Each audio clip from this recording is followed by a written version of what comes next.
Good morning. Am I audible at all? Yep. You're fine, Brad. Oh, Really good. That's a good switch. Oh, something went right. I'm astonished.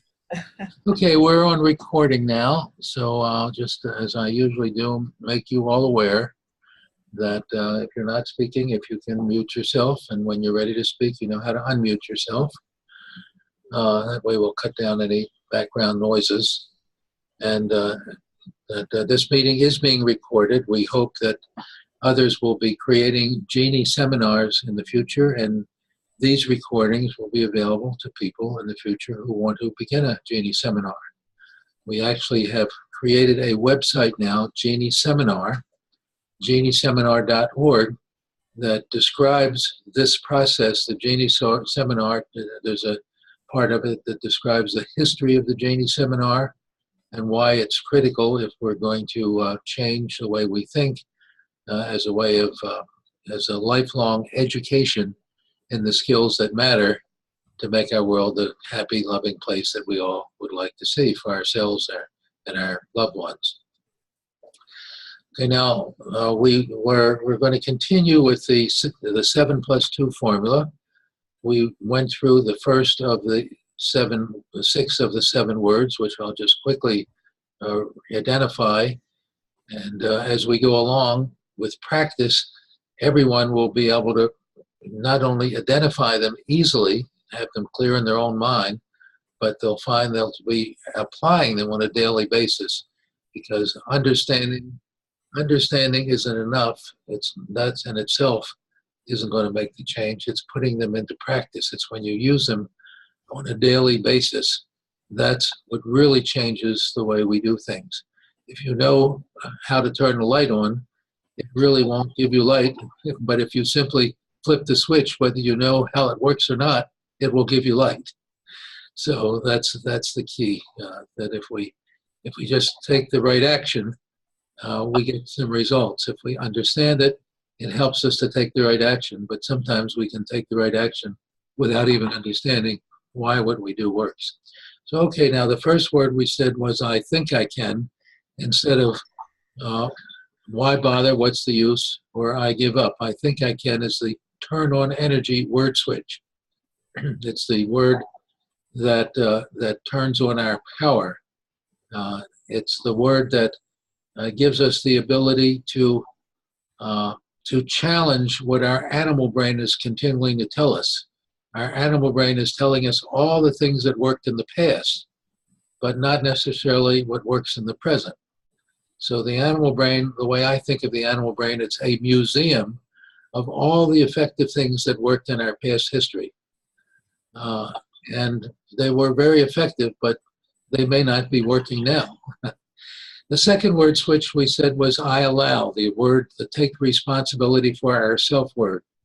I allow, instead of the blaming words that we so easily use, he, she, they, it make me, or I make me. So if we can cut out the blaming of other people, think that the world would be like if we just took responsibility for ourselves, and instead of blaming other people, or what we as a species learn that animals don't learn, we also direct blame at ourselves. We call that guilt. We're taught fairly early in our lives, something that animals don't usually do. We're taught to blame ourselves. That is the shoulds, the guilt kind of thing. So "I allow" is a very, very powerful second word. The third word is "I could" instead of "should." "I could" is an inviting word. It asks our Genie organ, what can we do that works for everyone? It's an invitation to think and to take responsibility for ourselves. It replaces the "should" word. "Should" is the word that other people tell us how to behave and how to think. So from our early years of our lives, we're filled with the shoulds. Our immature human brain, and without language, we don't have the ability to think and to take responsibility for ourselves. So we're very much dependent on what our nurturers tell us. If our nurturers tell us that it's appropriate to cut off other people's heads because that's what God wants us to do, that's what we will believe. Whatever we're told is what we believe, because we don't have the power to resist. So the I could word is a very powerful word.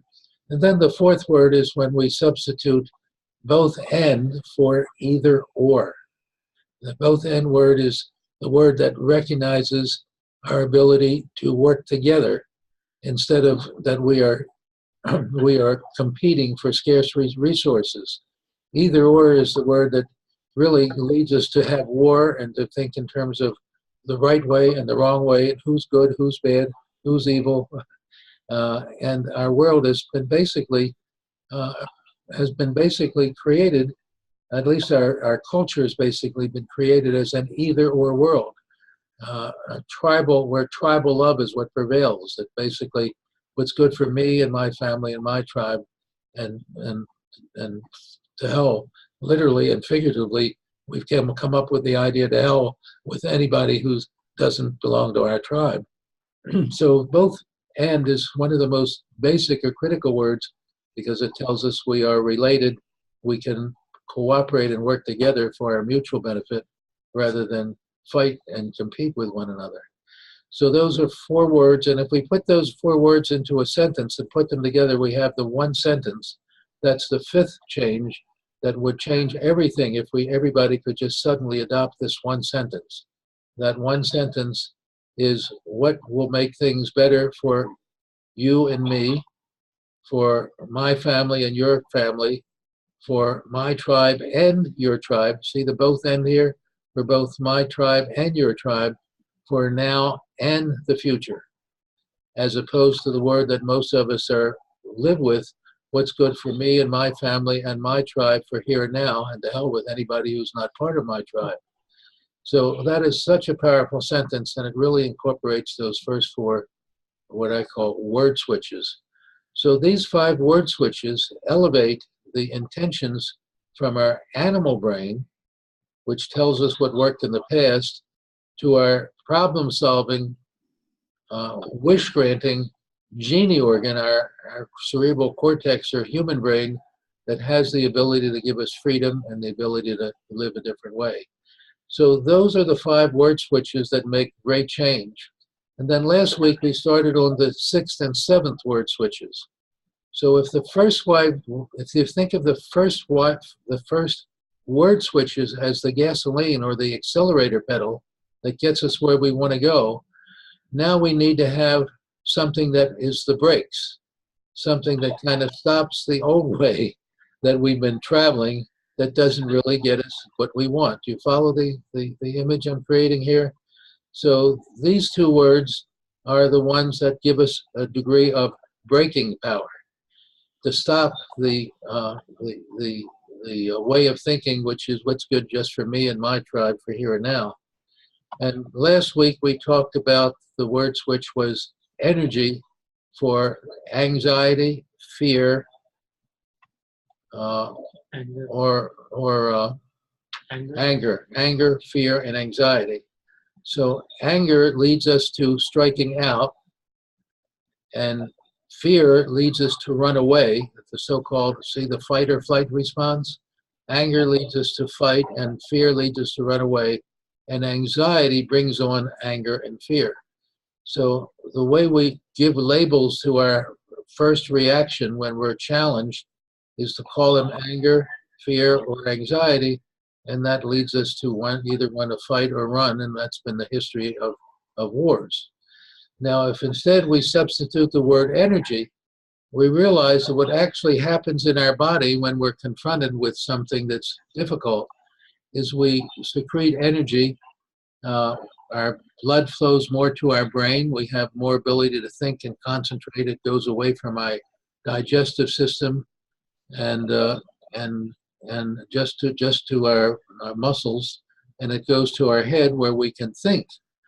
So energy is the way that if we use the word energy, it leads us to problem solving for now and the future rather than here and now kinds of way of thinking. So that's the break, so to speak. Instead of fight or flight, it tells us to ask, how can we use our energy to do good? That's essentially what energy does rather than anxiety, fear. You see how these words all begin to come together. And when we put them together, they give us more and more strength. Each time we add something, we get a little more strength here. And now today we're going to get on to the 7th word switch. And that word switch goes something as follows. Instead of using the word emergency, which is the word we give to this automatic fight or flight response, when our blood flows to our brain and we get ready more for action, instead of using the word emergency, which our ancestors were always confronted with. If they lived in the cave, they could have a tribe that tried to take their goods, or they had a wild animal that would kill them. Practically every day of their life could be an emergency. They had to think in terms of going to bed. How am I going to get food tomorrow? How am I going to protect myself? How am I going to deal with a stronger tribe when they come and they want to take my belongings or my children or kill me? Now, in today's world, we know that there are very rare emergencies. When you get up in the morning and you leave your house to go to work or whatever you do, the likelihood is you're going to come home and you're not going to face any life-threatening emergency that day. You may have some difficulty, but not a life-threatening emergency. So here's the 7th word switch. We substitute urgency, and then we give it a priority level.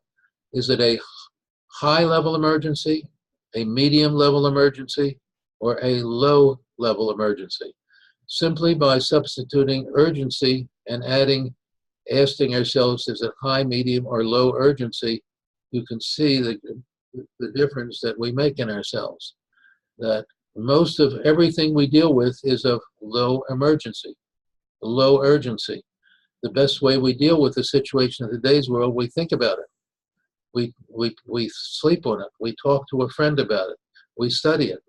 We come up with a better solution. We practice it in our mind. And that is a more appropriate way now. We deal with situations as of low urgency instead of the so-called urgency reaction. We all know of the word road rage. When people get so upset because something happens, and there are other kinds of rage. We do something that injures or we regret because we act out of instinct, out of what our animal brain tells us. So now we have the 7 word switches, and Brad is here, and he's done the nice service for us of recording a little bit more descriptive explanation of this 7th word switch. So we're going to turn that recording on at this point. Oh, good. This is my favorite part.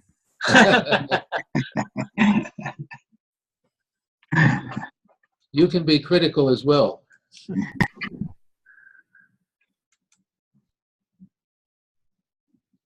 Welcome back to Module 2 of the Educational Community Curriculum on Making Our Life Wonderful. This is the last of the 7 critical, mind-freeing, life-changing, world-saving word switches. It is called the urgency for emergency word switch.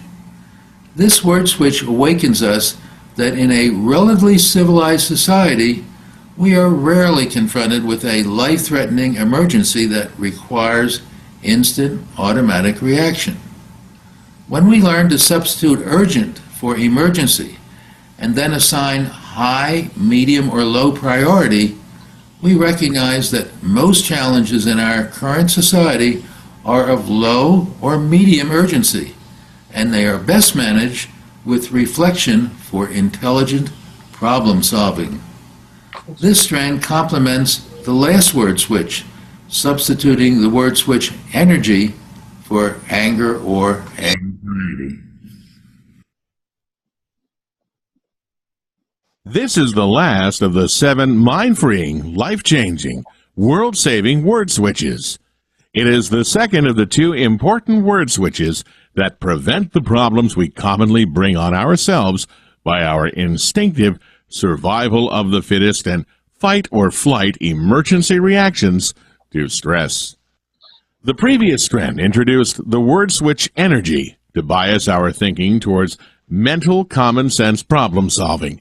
Energy is substituted for anger and anxiety words that traditionally trigger actions that have a harmful outcome.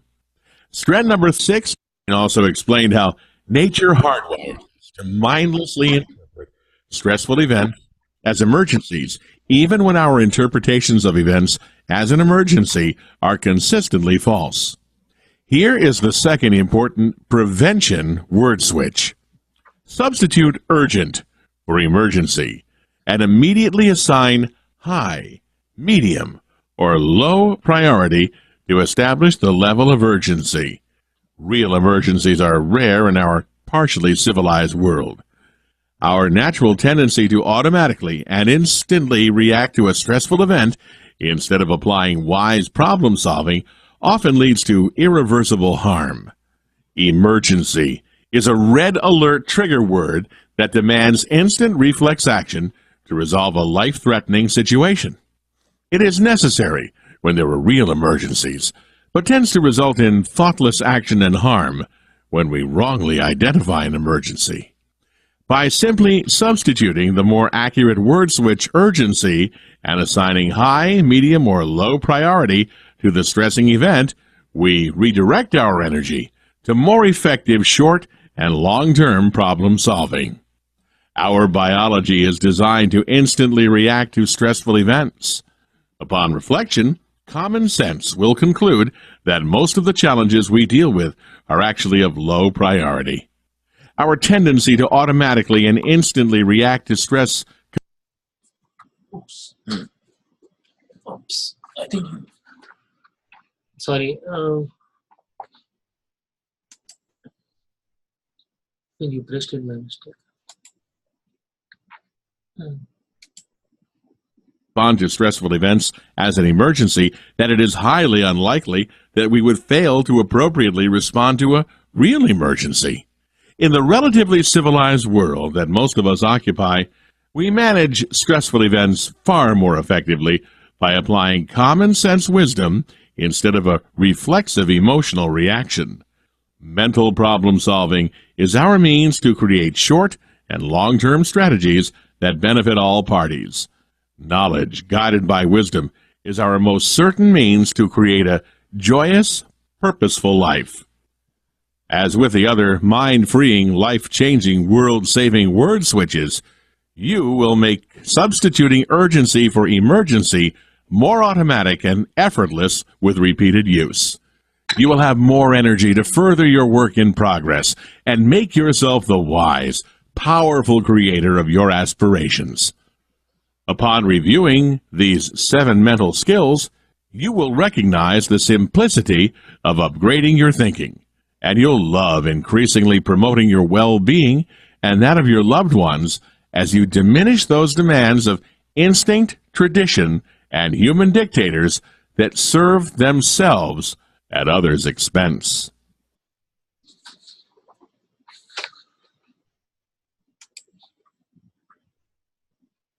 Okay.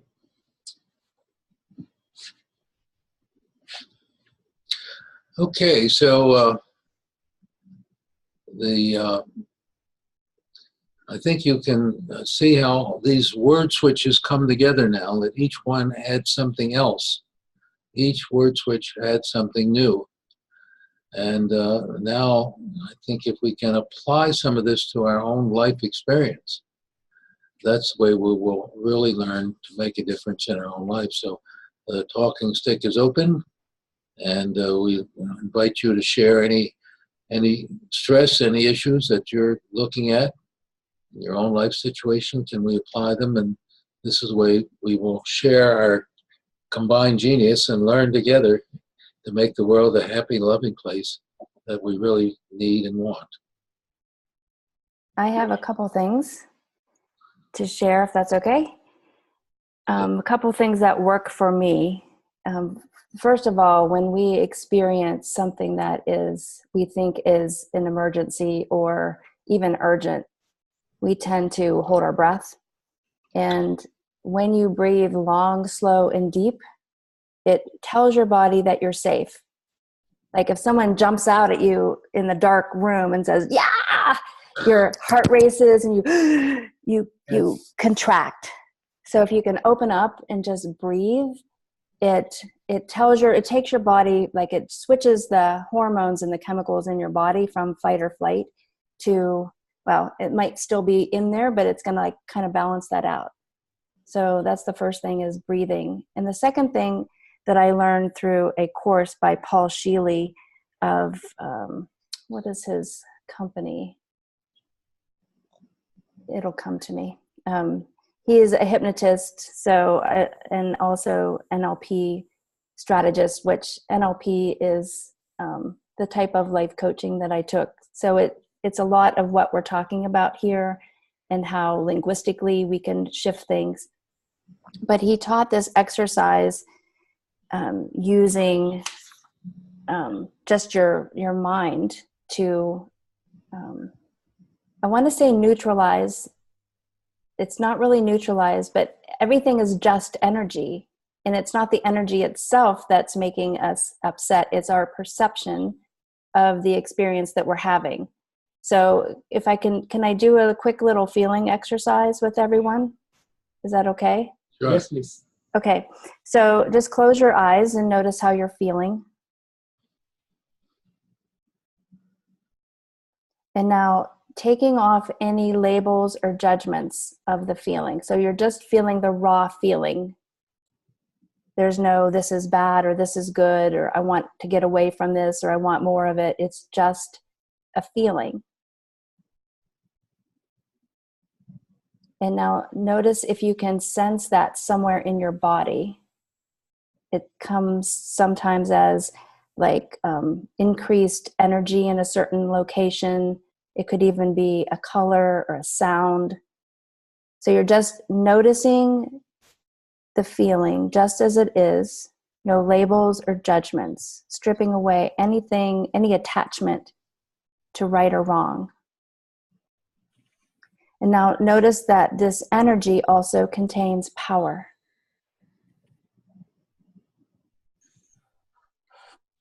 So feel the power and feel it if you can notice it in your body. And you don't have to, like, it's just kind of an added dimension if you can.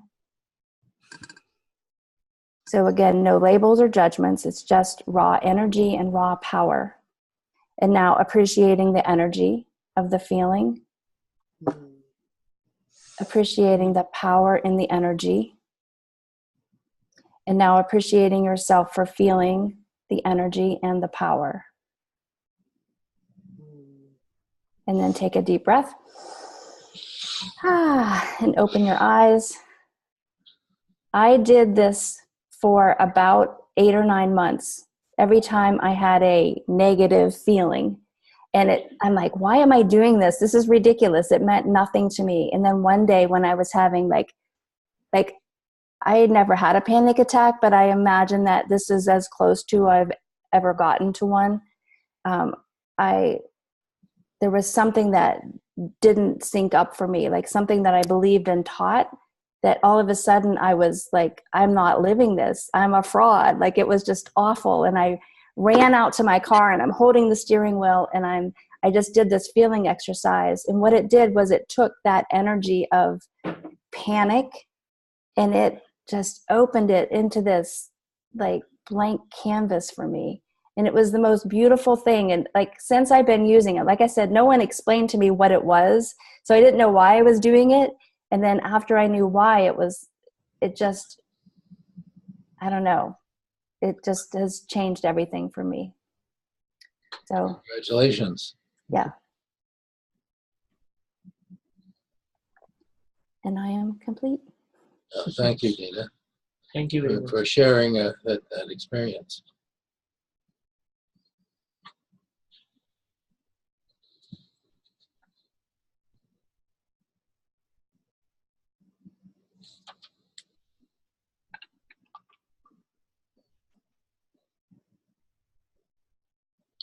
I know sometimes taking a deep breath, stopping and taking a deep breath really is helpful. You forget that you're just taking little shallow breaths until you don't anymore. Well, we recognize that virtually every method of yoga and relaxation exercises, virtually every religious kind of point of view where you teach stress starts with taking a deep breath, because there's a lot of physiologic explanation why taking a deep breath does actually changes your physiology. We know that when you become tense, you tend to take shallow breathing. When you take a short breath, what happens, you see, is you're bringing the air from your mouth down your air tube to your lungs, but not into your lungs. So you're not getting an exchange of oxygen. So you're moving the air up and down, but you're not getting it into your lungs. And it's when you get the air into your lungs that you get oxygen into your body. And we need that oxygen to get rid of the carbon dioxide. So you can usually tell when people are tense because they are breathing shallowly. So just the mere fact of taking a deep breath is present in virtually every method that we know that starts with teaching people to relax. So it is a wonderful, simple thing that we can do, and we forget about it. We forget that it automatically, when we're under stress, we tend to tighten our muscles, we tend to tighten our chest muscles, and we breathe shallowly. And the more we do that, then we set ourselves up for a change in physiology and the likelihood of a panic attack. You just hit it. You just said it, Don, when you said we tend to forget it, because what Dina was just discussing corroborated something that my older daughter said to me a while back.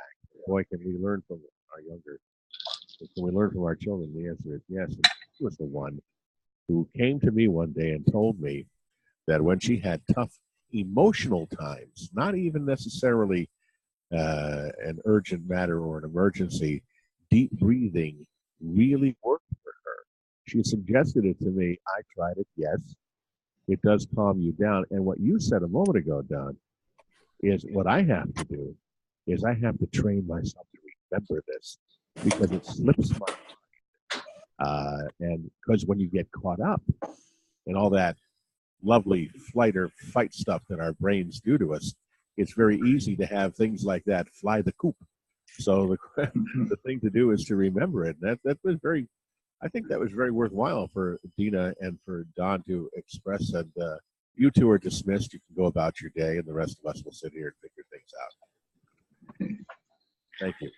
Thanks.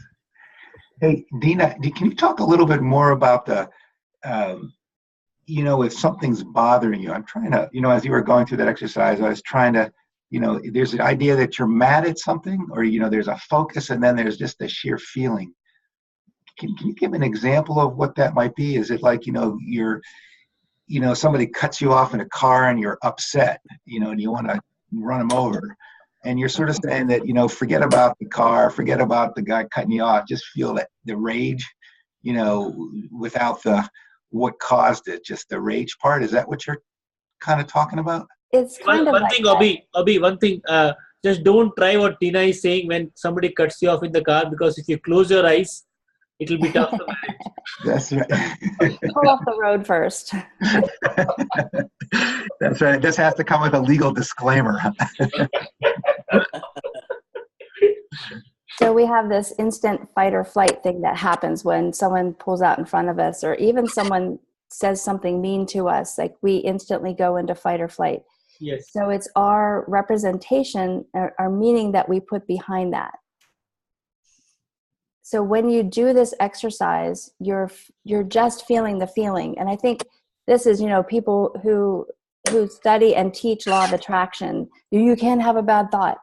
And it's not, you're going to have a bad thought. You're going to have a bad emotion. So this takes it from, it's all just energy, simply pure raw energy. And if we can feel that energy of what's going on, and we take the person out of it, we take our hurt feelings out of it, and we're just feeling it raw in our body. And that is power. And that's what that did to me that day, is I felt so powerful, like more powerful than I'd ever felt in my life. But it was because of the anxiety. it was because I felt this, I felt failure. I felt like, oh, I'm not practicing what I preach. And that's what I preach, to practice what you preach. So it was, I was all this feeling from head to toe. Like it was hard for me to even designate where I could feel it. And some people can, some people can't. I feel in my body. So I could tell you, like if you see the puppy, oh, you feel it right here and warm and fuzzy. Some things that maybe you feel in your back because it's like someone stabbed you in the back, metaphorically speaking, hopefully. But when you can just feel the energy stripped of labels and judgments, you free it up. So mine was around money, and I was getting a new studio, and I wanted it to be as lovely as the last studio that I left. It was my first studio on my own. And I went into the store and I'm like, oh, I want that, and I want that, and I want that. And I'm looking and I'm like, yeah, that's like 12 grand. And I didn't happen to have 12 grand on me. So it was like, I teach about abundance, that we come from abundance, that abundance flows through us. And like in that moment, I felt like I'm such a fraud. I am such a fraud. And I like, it was all about me, and I was wallowing in that. So when I went to my car and I did the feeling exercise one time, it was like all of that, those labels and judgments that I put on top of myself freed up this pure power and potential to do anything. And I came home and I'm telling my husband about, I mean, he doesn't get, this is all woo-woo heebie-jeebie shit to him.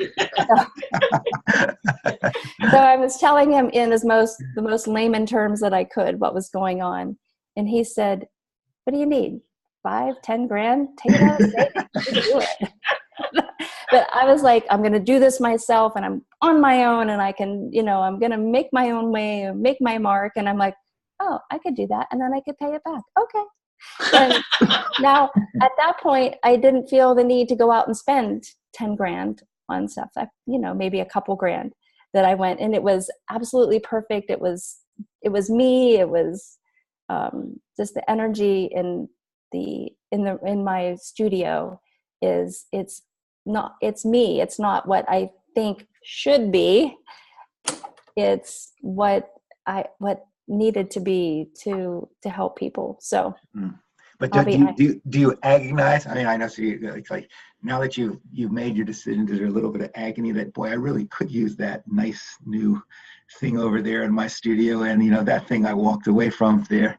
Is there kind of a, as you're debating and the tension in your mind, as you're saying, should I get this or should I not get that? Does that just all dissolve away in your example? It's a not thing. It was just a not thing. Nothing. It just became. So you just sort of forgot about all the things you needed. Just say, okay, forget about it. What do I know? I need a chair. I need a table. I'll go get that, and then I'm done with it. Is that because it was going back to the should, like I should have as nice of a place as I used to, and it opened it up into, I could just make this me. I could just make this, and I just bought pieces as I needed them, instead of like buying everything. I need a chair here, and I need a desk there, and I need a table there. I went out and bought a table. And I need something to put my stereo on and my notepads in, So I went out and bought that. It just became, it took away the urgency and the emergency. It was like it wasn't even urgent anymore. It neutralized the energy, which frees it up to become power to do and be and have the things that you are looking for. I'm telling you, it changed my life.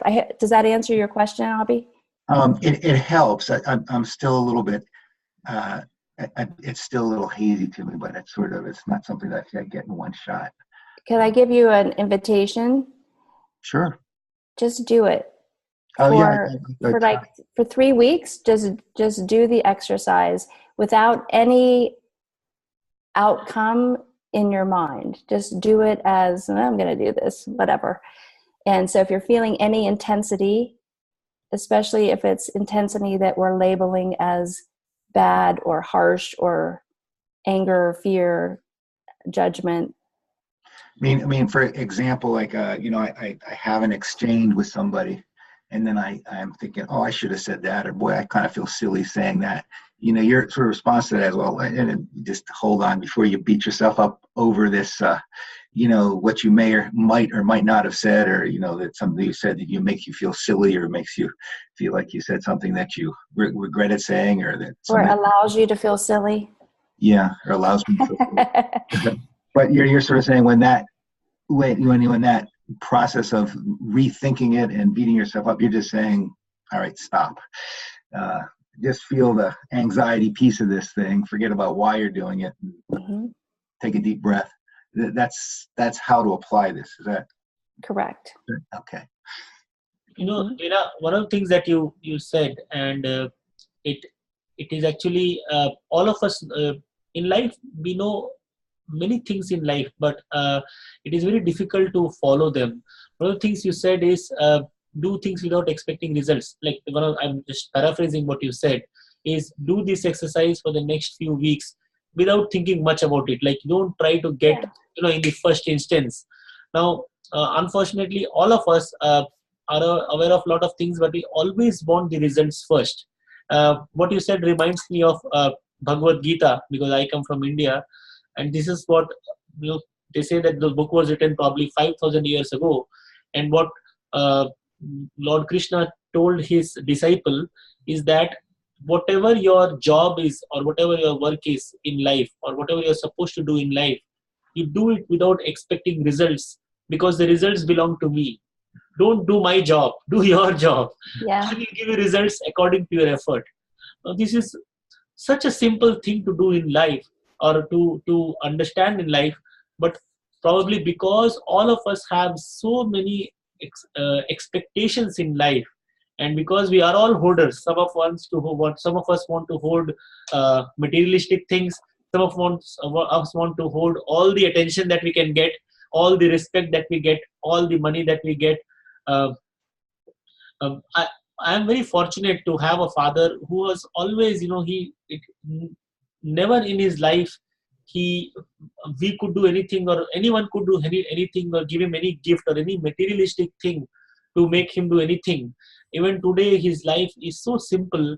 At 72, he rides a bicycle, which is probably a 10-year-old bicycle. It is not even a good bicycle, and he has just two pairs of clothes. And until my mom forces him to buy another pair of clothes or another pair of slippers. His slippers are worn and torn. Uh, he has nothing. He doesn't want anything. He doesn't need anything. Nobody can make him do anything. You cannot bribe him with anything. So uh, what it tells me is, obviously not all of us can live like that, but if we can learn to live without expectation, if we can learn for months to do something without expecting anything in result, even from our family, from our friends, from ourselves, most importantly, you know uh, we will have a much calmer life. And one last thing is what you told. Obviously it's a brilliant thing. I will also try it. uh, I feel it is more related to the previous word switch that we did, energy for anxiety, anger, and fear, uh, than the current one what we are feeling. But what you said is really profound. Thank you very much for sharing it.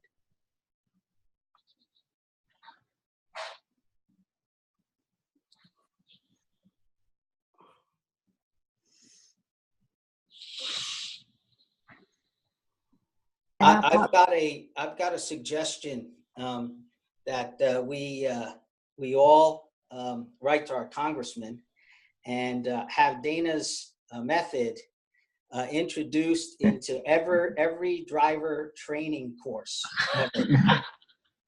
And this will enable us to have peace in our lives as we drive merrily down the road, and that son of a gun who cuts us off at the exit will have everlasting peace.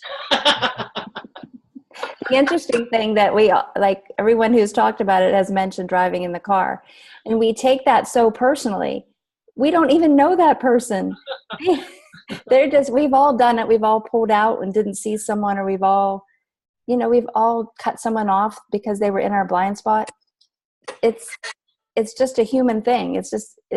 But it's not personal. We think it's personal. And so that's, sometimes my wife will actually drive, ahead of a long line of cars and then cut off at the very end. And, boy, that's personal. on the mass bike, it's personal. Trust me. It's not personal to her, but it can be. I think I would go along with Dina. I would say if we could get a motion to change every traffic light to walk, don't walk, and breathe deeply, life would be a hell of a lot better. No, I think Abhi, what you're saying, I think I know you are the one person who ruined my driving by telling me this and putting that guilt in me. Now that I wait every time from 91, I go to 84. I actually I have to wait 10 minutes more, because every time I try to think of cutting people off, it looks like Abhi is just behind me. You know what you did, or something like that, because you told me this back in probably 2013 or 14. So I think it's both, right? The ones who are cutting or taking advantage of a rule or a law are as much guilty of doing something wrong as those who feel guilty about doing the right thing just because somebody cut them off. You are doing the right thing. We need to be proud of what we are doing, right? When we are doing right. But sometimes our entire emotion, and that is what I think we will talk about next, the self-endorsement, is it all depends on what other people feel, of what other people say. You will not imagine. One day I was in the cafeteria working with a colleague of mine about what my job is to do, give future work to my team. And I pinned something to one of my bosses, and she gave a reply which I misunderstood into something that she criticized me. And even though I have been in this for such a long time, I could not sleep that night. I don't know why it was coming up. Why did she misinterpret? I was trying to do something good for her, but she did not understand it.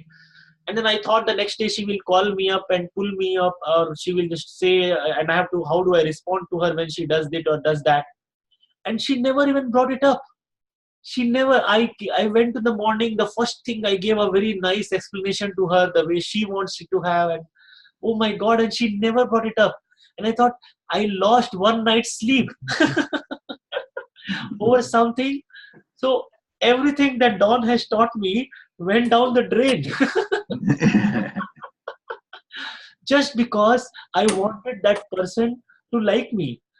And then I said, when on the way back, when I was driving, I said, to hell with other people. I don't care anymore. You have to remember that we like you. Forget that other person. Yeah, no, this is what. So what I'm trying to tell you, and that is why I know Dawn keeps repeating this every day or every time we meet, and I know Marilyn has told that she's sometimes that he keeps on repeating the same thing, but maybe he needs to repeat it more than. No, he may shorten it. That's a different matter, but or instead of paraphrasing it, but it needs a lot of repetition, because we have been doing this for several years. My parents throughout my childhood said, unless your teacher says you are good, you are not good. One last thing to add is, one of my school teachers was a bachelor's in maths, and he wanted to do masters. So he would come and get taught by my father, who used to teach tuition. He used to tutor folks for masters. Now, obviously, my teacher had left his studies a long time ago, and every evening my father would make him feel bad for not knowing things. And every next day morning, he would beat me because my father made him feel bad the previous day. And every day when I would come and tell my mom that, see, this guy is doing this, she would say, no, unless and until your teacher says you're good, you're not good. Oh my God, what do I do?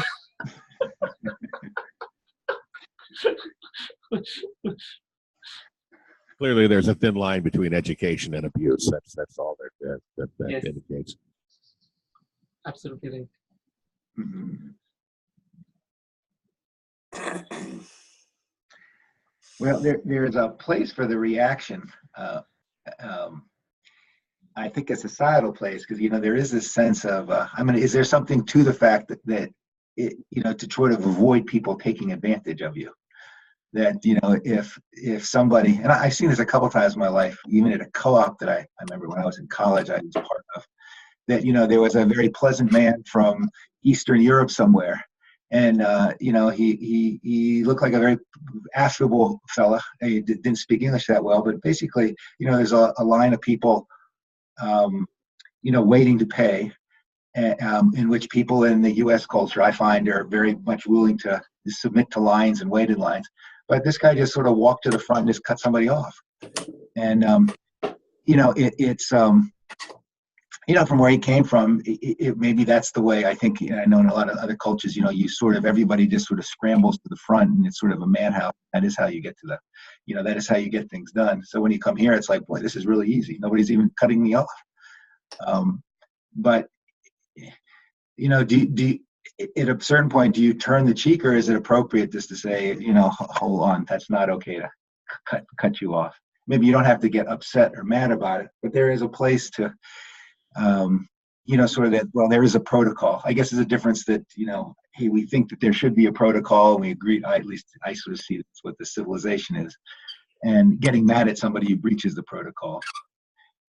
So calling somebody out for it, in my view, is okay. Getting mad at them and getting yourself, raising your own blood pressure, maybe that's not constructive. But I guess I'm discriminating the difference between just let it go versus getting upset about it. That's licensed, by the way, Sharat. So like when somebody does cut you off, or like goes back, it's okay. You go ahead, you drive 4 miles an hour, you keep that guy right behind you, teach him a lesson. No, I just simply wait for people to tailgate me, and then I just take the leg off the accelerator and enjoy. I think that can increase the homicide rate, though.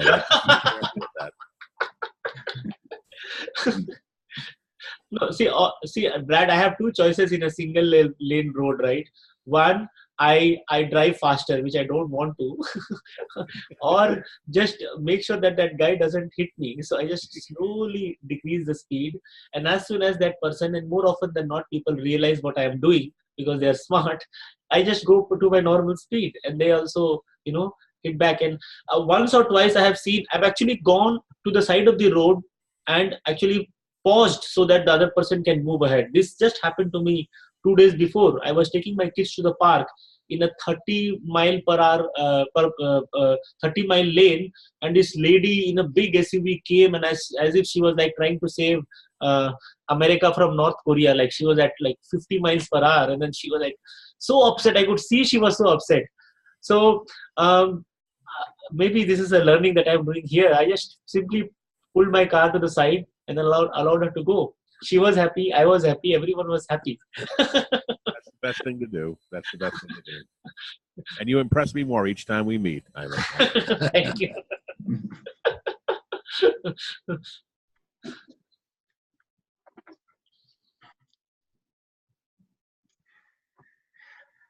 I want to bring up just another variant of this that I find, that the anger for energy.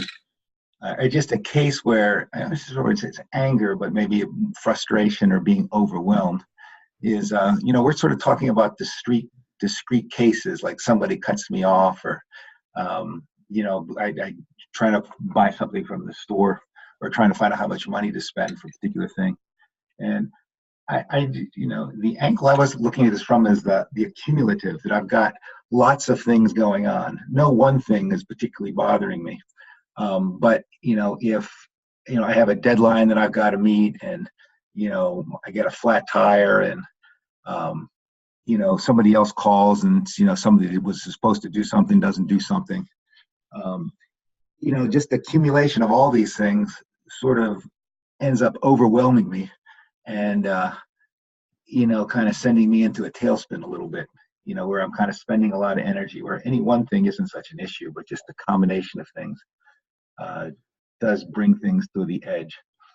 And I guess that's just another angle, another perspective of that urgent for or emergency for urgent, that the combination of things together sends it into the emergency kind of category, at least in my mind. And I have to step back and say, okay, That's a very important point. That's a very important consideration, because it isn't necessarily one individual item.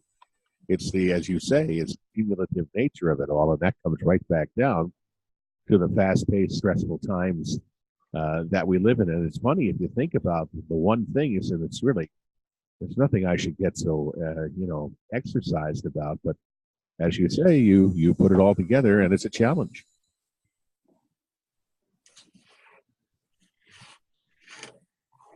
Yeah, thanks, Brad. That's that was my point.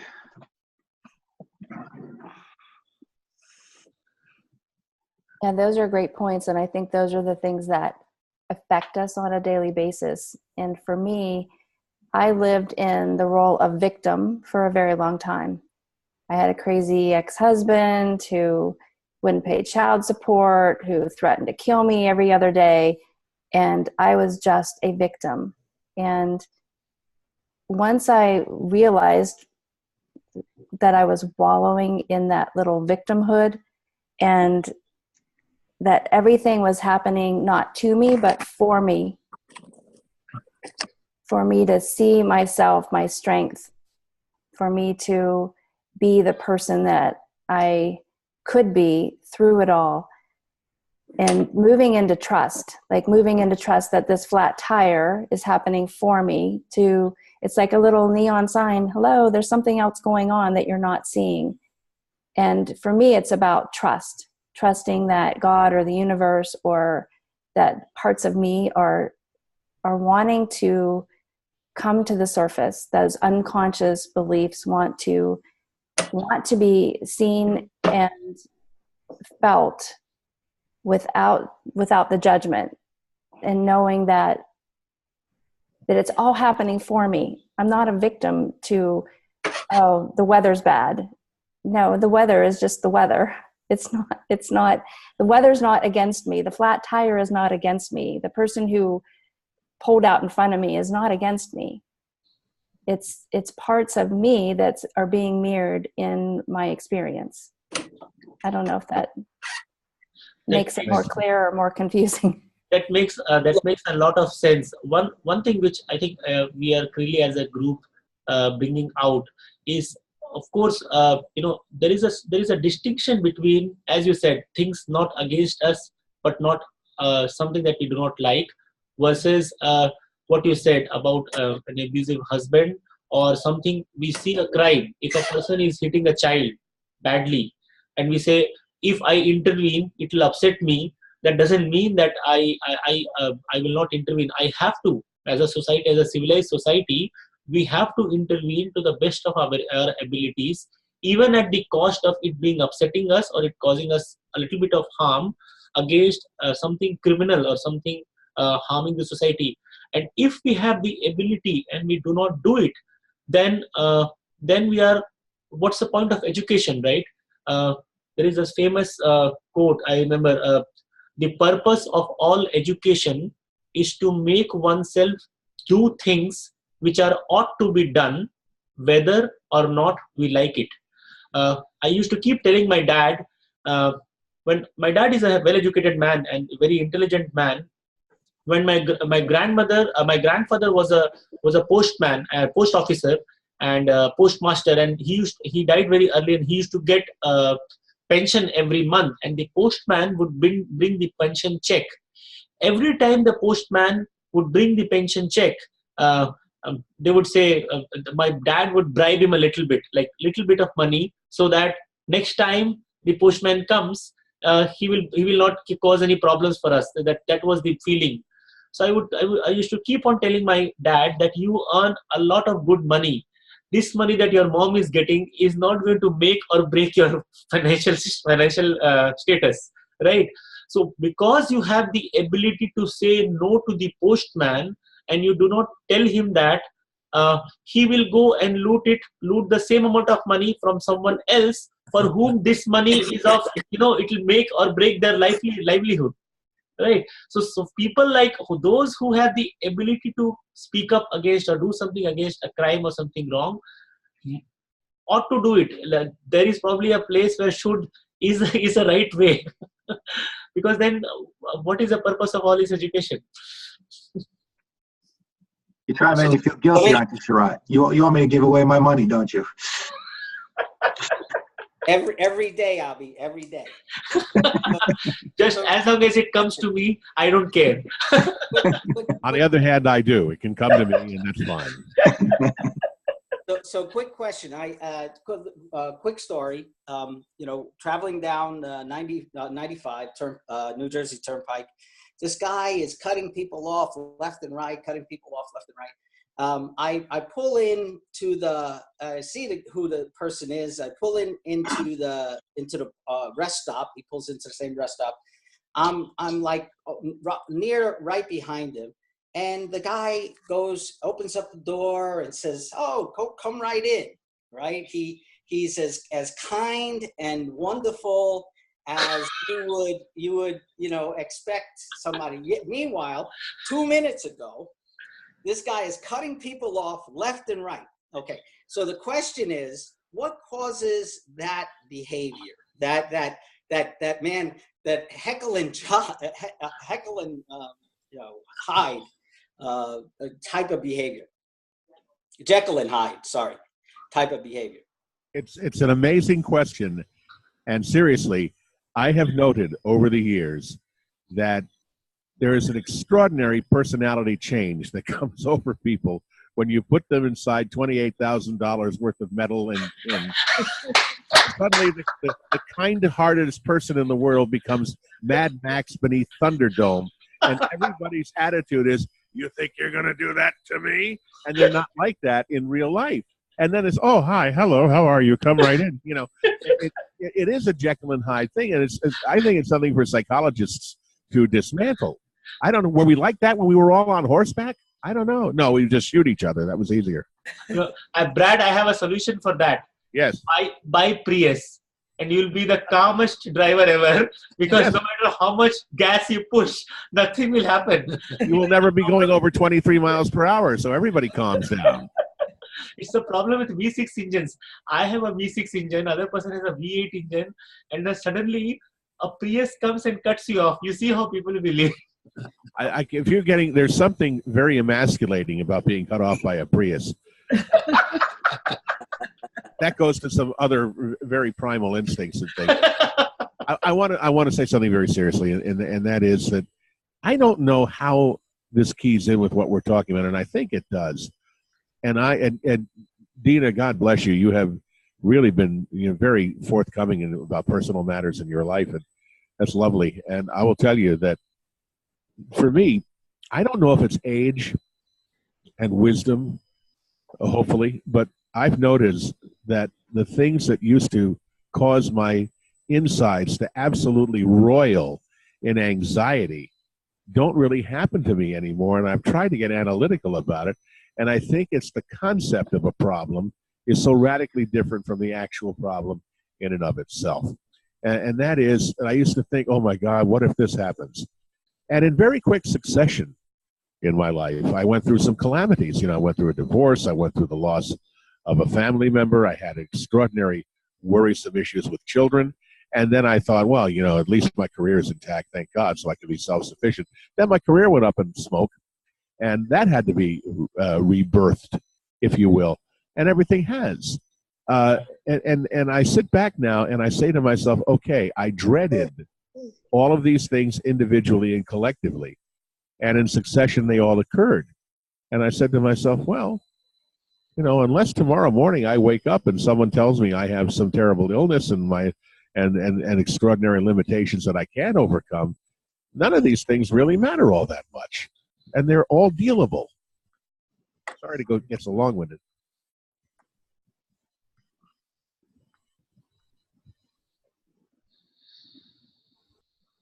I agree, Brad. I think what you say makes a lot of sense. The youth is wasted on the young.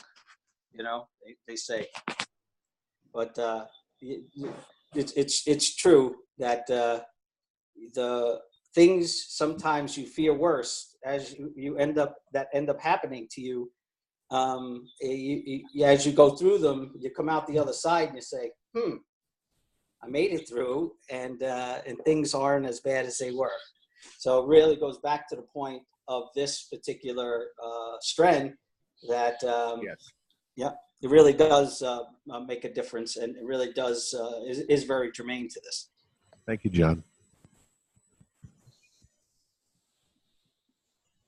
I can say for myself, when I did my training in psychiatry, one of the professors was a follower of progressive relaxation, which was basically a technique that involved learning how to stay relaxed by practicing the method of taking a deep breath regularly, and a way of thinking that enables us to maintain our calm. And I think it's so I feel that I maintain a calm pretty much. I don't have to tell myself anymore, rarely, to take a deep breath, whatever. I'm pretty much, I think, automatically maintain a state of pretty much calm, and I think we can all do that. You know, most programs, most self-help programs and so on, learning programs, they usually start with an exercise where people are asked to take a deep breath and think of relaxation or think of pleasant things or whatever. And that's fine in most of these programs. But if you learn to do that, you don't have to do it anymore, because you do it 24 hours a day, you do it regularly. So I think the suggestion is a very good one. If we practice it regularly, we learn the skills, and we don't walk around getting uptight, and we don't become we don't have a big react button that sticks out so that something happens, anybody can come along and push our react button, and then you're under their control. We don't like to be under other people's control. We like to be under our own control, and we do that, of course, when we start with this. I take responsibility for myself, and it takes practice in order to do that. I'd also like to comment that if we realize that we are constructed, it is the way we have been for over 1 billion years, that we inherit the tendency to anticipate the worst thing. Worry, or anticipating the worst thing, was necessary. It was a healthy, appropriate, adaptive behavior for our ancestors. They had to go to bed thinking about what they needed to do to protect themselves. They were not thinking about the positive things. They weren't thinking about enjoying a trip to Disneyland or having a cruise or whatever. Or what's the favorite food they're going to order in the restaurant when they go. They were thinking about most of the other tribe that was rather nasty and aggressive, and wanted to, or the wild animal that wanted to kill them, and how they could have enough food to feed their family, or claw or animal fur to stay warm. So we inherit this tendency to spend most of our time automatically anticipating the worst, not the best. And then we're taught when we're younger that we're inadequate, or taught that we control our behavior by guilt, by blaming ourselves. So it's pretty understandable why we go through much of our life anticipating the most negative things. And when we can get into a neutral state, just taking a breath, the exercise that Nina shared, then we're temporarily, and maybe even if we do it regularly, learning to permanently change this tension and this anxiety and this reactive state just by a series of simple exercises. Now, if we can relate this to the 7 word switches and the 2 love creation skills, which we'll start with next time we meet, you can begin to see that if you practice these word switches and learn them regularly, just like if you learn to take a deep breath regularly, it can really change your whole life situation. But we do tend to get addicted to the way we've been doing it for 1 billion years, or we can do it for the way we've been taught for our 20 or 30 or 40 years, particularly our younger 15 years, when we don't have any control, when we're automatically taught to worry and to think of ourselves as inadequate. So the message I'm trying to convey is to learn these word switches takes practice. To learn to get over the negative thinking, our automatic behavior, does take practice. You know, we come here once a week and we take one word switch, which means that in order to do the 9 word switches would take 9 weeks. And then we, you know, the best appropriate way, we would really need to study this for 30 or 60 minutes a day for 30 days, which is really a small amount of time. If you did this 30 to 60 minutes a day for 30 days, you really what it takes to change an old habit. It will go much better than once a week if you come for an hour and then forget about it for the week, or when you miss a couple of meetings, which is fine. We understand everybody's busy, but the whole idea of a Genie seminar is that this is sort of a lifelong practice because we are so addicted. That was Einstein's message to us. We are addicted to a way of thinking that with the introduction of weapons recently, that no longer give us an opportunity for making mistakes. And we can't continue to learn by making mistakes. When it comes to warfare and the situation we're in the world situation now, unless we can teach ourselves a newer way of thinking, in my personal point of view, unless we can develop a series of, we can convince people to have Genie groups like this where we're all learning. See, what's happening in this group, I've seen this happen over our meetings, we're learning something each time we meet. Hopefully we'll learn to be less preoccupied with worry and anxiety, and we'll be more able to ask our question, a simple question, what's going to make things better for you and me for now and the future? It's such a simple question, but we don't do that. We've heard many examples where we get caught in kill the son of a bitch, or you know, what can I do to get even, or you know, why am I so inadequate? You know, we are our own worst enemy. And the beautiful thing about this is that the Einstein solution that we need to teach ourselves the newer way of thinking where we cooperate with one another and we think more positively, is also not only the solution about nuclear weapons, it's solution virtually everything that's a problem in life is our own creation. The reason we have shooters, kids that take guns, is because we give them guns and they're already prepared to be antagonistic. The reason we have pollution, the reason we have global warming, all these are things that we create ourselves. Nature doesn't necessarily do this. When we realize that we are the cause of most all our problems, and the universal solution to all of these is if we can teach ourselves a way of thinking where we cooperate and help one another, rather than we're competing to see who's going to dominate, who's going to be the winner, and who's going to be the loser. So this has much more long-term application, but it's very difficult to get over this addiction that I think we have, that we don't know we have. We don't realize how much we are the creators of our own problems. And then when someone comes along and says, it's not that difficult to change, we resist that because even though what we're doing isn't working so well, at least it's kept us alive up to this point in our life. So it's worked to a good degree. Now we are, I did want to mention, I forgot to give us the date. This meeting is the 5th of August, and it's 2018, so this will be on our recording if we try to identify it later in the future.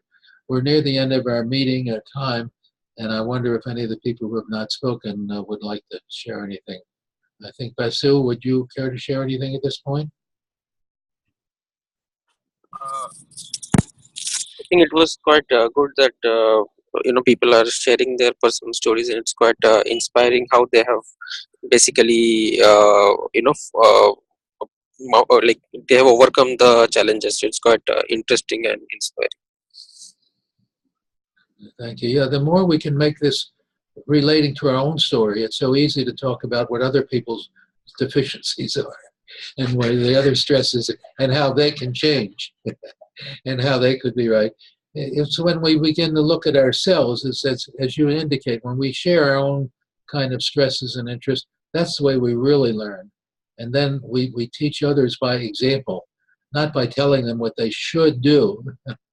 Our tendency is when we tell other people what they should do, it's when we become the example I think that's the way we really become the best teacher. We teach by our example rather than by dictating. And we've all been through life where we've been dictated what we're to think and what we're to feel and what religion we're to have and what country we're to appreciate and so on at the expense of others. And it's not easy to get over that. So if there are any other last comments before I end our meeting, please make them now, and then we'll end our meeting. So share any last comments?